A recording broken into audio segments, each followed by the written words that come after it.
En octubre de 1941, Heinz Guderian tenía razones para creer que la velocidad podía sustituir a casi cualquier otra cosa. Su carrera hasta ese momento era la demostración empírica de ese principio.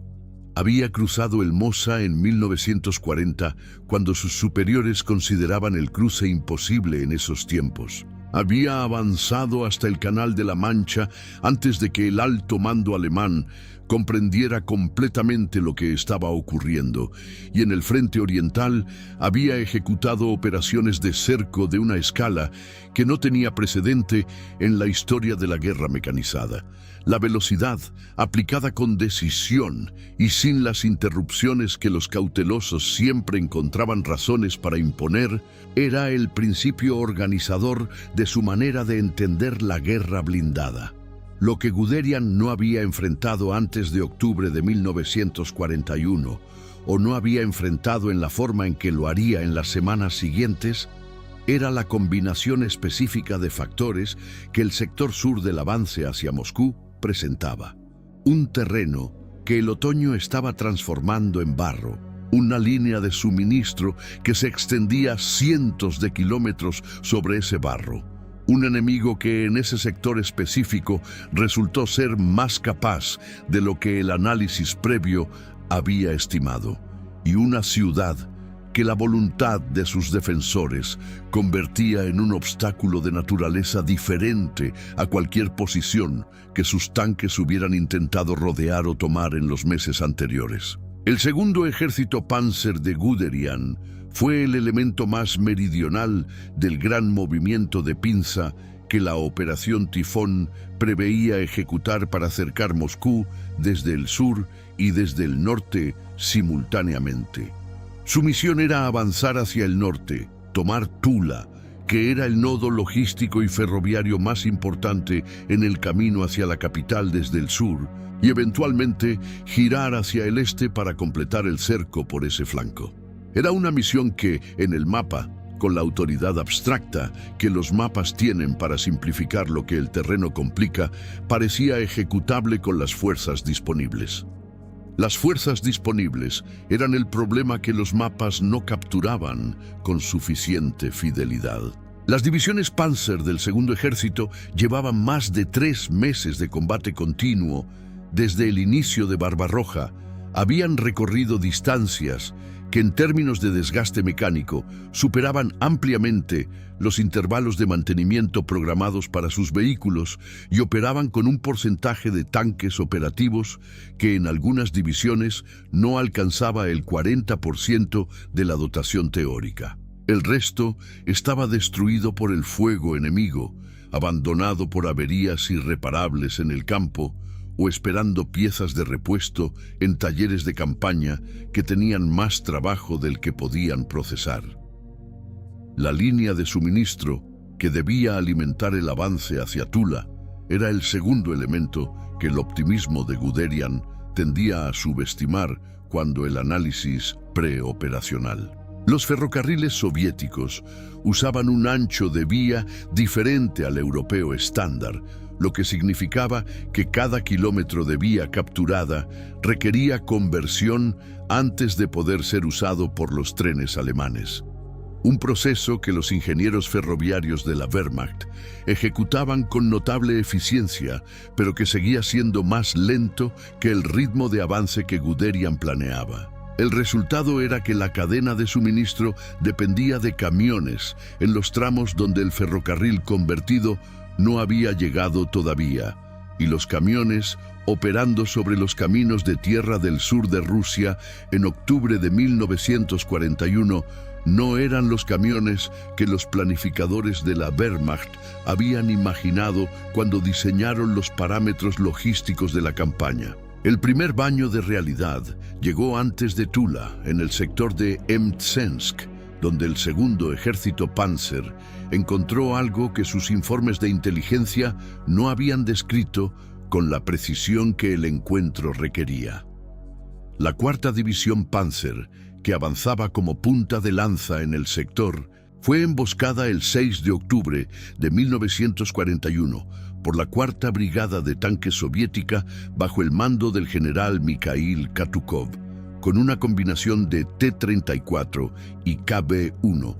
que produjo en pocas horas las pérdidas más altas que esa división había sufrido en un período comparable desde el inicio de Barbarroja. La táctica de Katukov en Mtsensk no era la táctica de la embestida frontal que los patrones de combate soviéticos anteriores habían mostrado con una consistencia que los comandantes de la 4ª División habían aprendido a anticipar y a explotar. Era una táctica de emboscada que aprovechaba el terreno boscoso a ambos lados de la carretera principal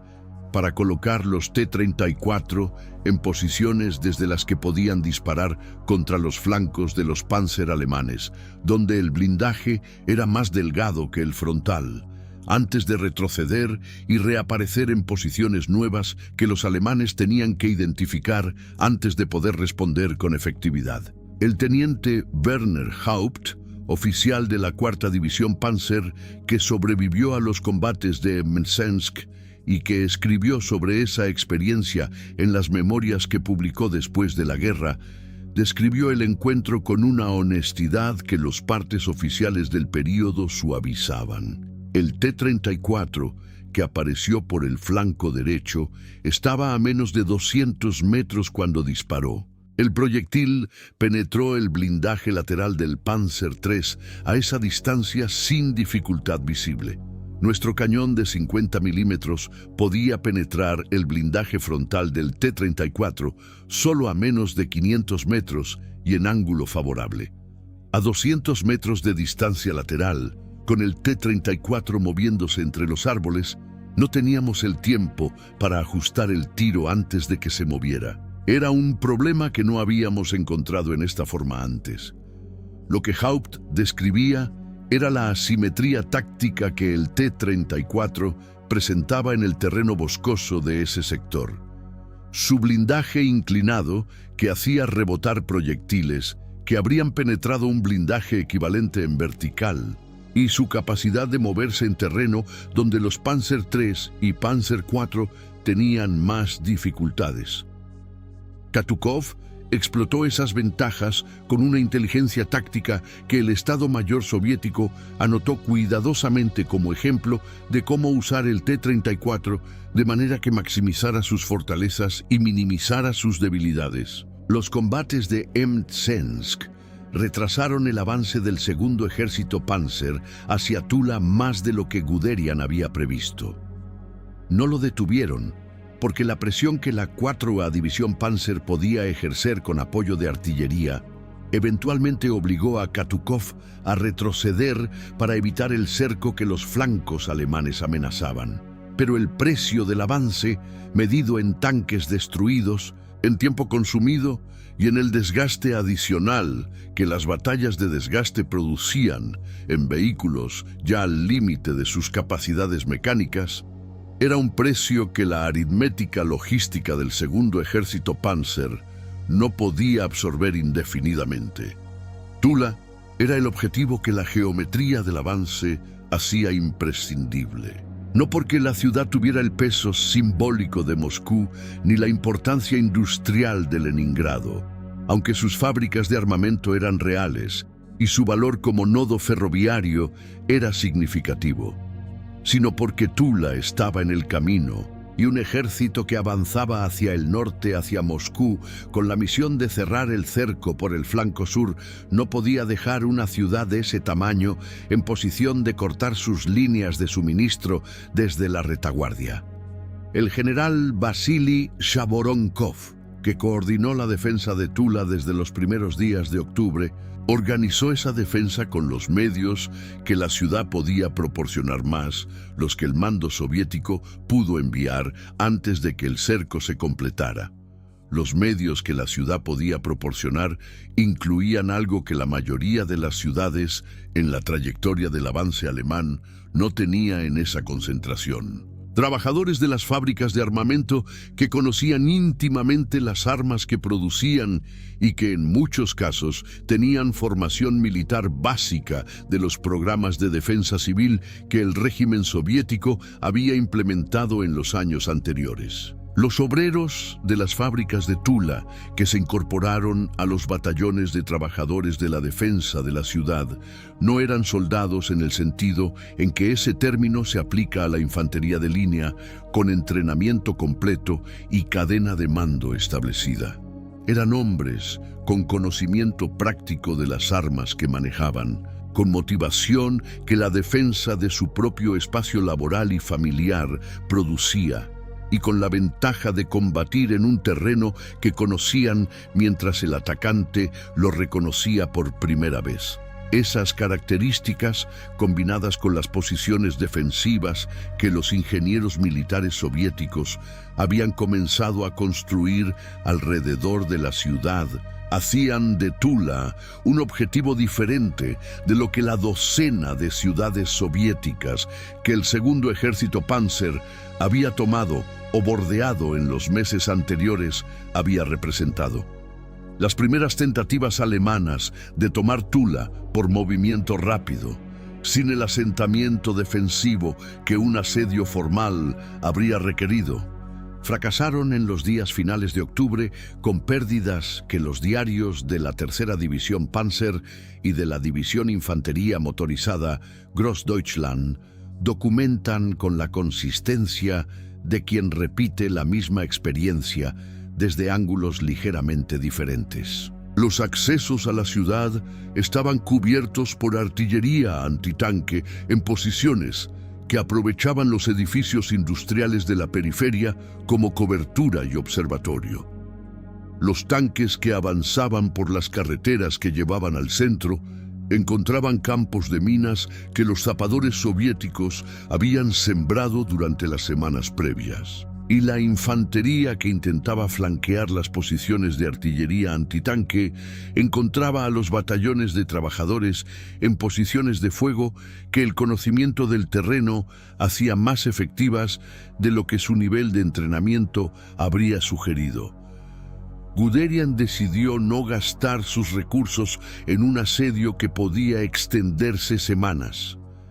Decidió, en cambio, rodear Tula y continuar hacia el norte hacia Kashira, un punto sobre el río Oka, donde un cruce exitoso permitiría al segundo ejército Panzer aparecer en la retaguardia de las posiciones soviéticas al sur de Moscú y completar el cerco que la Operación Tifón requería. Era la lógica de la velocidad aplicada a un problema que la velocidad no podía resolver, porque rodeando Tula sin tomarla, Guderian dejaba en su retaguardia una guarnición que podía atacar sus líneas de suministro con la misma efectividad con que lo habría hecho si él no se hubiera movido.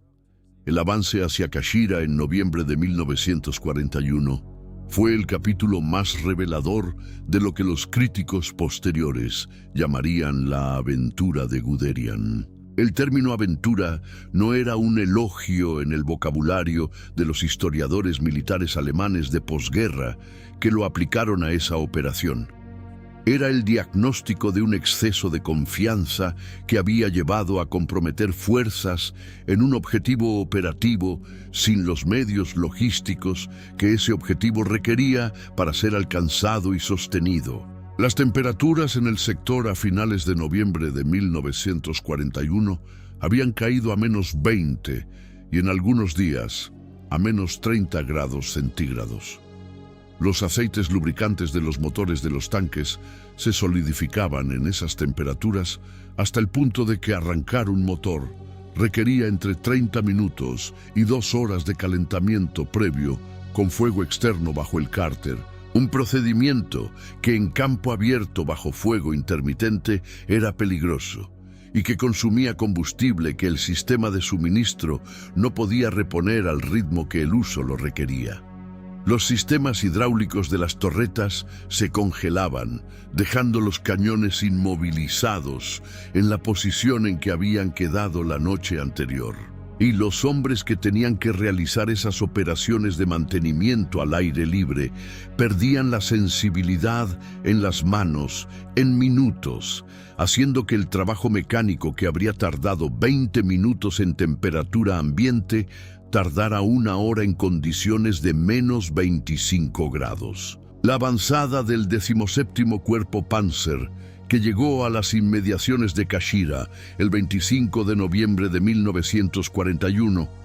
era la punta de una lanza cuyo mango se había debilitado hasta el punto de que cualquier resistencia seria podía romperlo. Las divisiones que debían seguir a esa vanguardia y proporcionar la masa necesaria para consolidar el cruce del Oka y explotar el éxito hacia el norte estaban atrasadas por la combinación del terreno, el frío y las líneas de suministro que no podían mantener el ritmo que el avance requería. La respuesta soviética a la amenaza sobre Kashira llegó en la forma del primero cuerpo de caballería de la Guardia bajo el general Pavel Belov, que atacó el flanco del 17º Cuerpo Panzer alemán el 27 de noviembre en condiciones climáticas que el comandante alemán describió en su informe posterior como el factor que había hecho imposible la respuesta táctica necesaria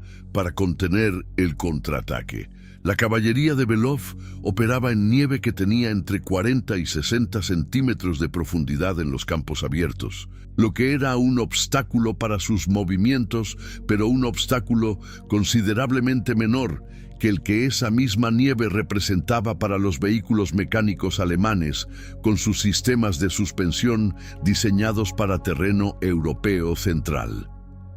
El teniente coronel Friedrich von Mellenthin, que servía en el Estado Mayor del Segundo Ejército Panzer durante esas semanas y que escribió después de la guerra uno de los análisis más honestos del período desde la perspectiva alemana, describió la situación del 17º Cuerpo Panzer en Kashira con la economía de palabras de quien sabe que la extensión de la descripción no cambia el resultado. Habíamos llegado. No podíamos quedarnos, no podíamos avanzar, y retroceder significaba admitir que el flanco sur del cerco de Moscú no se cerraría. Guderian ordenó la retirada de Kashira el 5 de diciembre de 1941, el mismo día en que el Ejército Rojo lanzaba la contraofensiva general frente a Moscú, que el Estado Mayor soviético había estado preparando mientras el Segundo Ejército Panzer consumía sus últimas reservas en el avance hacia el Oka. La coincidencia de fechas no era accidental. El general Georgy Zhukov, que coordinaba la defensa de Moscú, había esperado exactamente al momento en que el impulso alemán estaba agotado para lanzar las divisiones siberianas que Stalin había liberado del frente del lejano oriente. Esas divisiones, entrenadas para el combate de invierno y equipadas con aceites lubricantes formulados para funcionar a temperaturas extremas, encontraron frente a ellas en el sector sur un segundo ejército Panzer que no tenía ni el combustible, ni la munición, ni el estado mecánico de sus vehículos, ni la ropa de invierno de sus soldados necesarios para resistir una presión sostenida de la magnitud que la contraofensiva soviética aplicó. La consecuencia que el fracaso de Guderian en Tula y Kashira tuvo sobre el resultado de la Operación Tifón en su conjunto era la que la geometría del plan original hacía inevitable. Sin el cierre del flanco sur, el cerco de Moscú, que el plan preveía como resultado final de la operación, no podía completarse. El flanco norte del cerco, que el grupo Panzer de Hoth ejecutaba en el sector de Klin e Istra, llegó a puntos que en el mapa estaban a distancias que parecían irrisorias de la capital soviética. Pero sin el flanco sur, esos avances en el norte producían no un cerco, sino una cuña que el Ejército Rojo podía contraatacar desde los flancos con exactamente las reservas que Zhukov había conservado para ese propósito. El grupo de ejércitos Centro como conjunto llegó al 5 de diciembre de 1941 en el estado que la combinación del agotamiento operativo, el frío y la ausencia de reservas producía en un ejército que había sido diseñado para guerras cortas y que llevaba 5 meses combatiendo una guerra que no terminaba. La contraofensiva soviética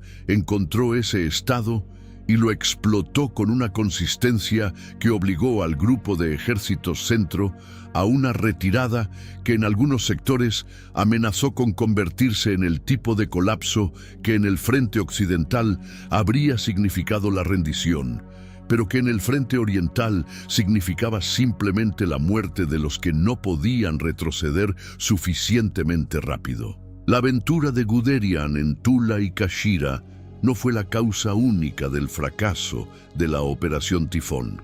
Fue el componente más representativo de un fracaso que tenía causas múltiples y sistémicas que ninguna decisión individual podría haber corregido completamente. Pero era el componente más evitable, el que con una evaluación logística honesta de los medios disponibles frente a los objetivos asignados, habría producido una conclusión diferente antes de que las divisiones se movieran. La velocidad que Guderian había hecho su principio operativo fundamental requería para funcionar una cadena de suministro que la pudiera sostener. Sin esa cadena, la velocidad no era una ventaja táctica. Era el mecanismo por el que una fuerza avanzaba más allá del punto donde podía ser sostenida. Tula no cayó. Kashira no fue cruzada.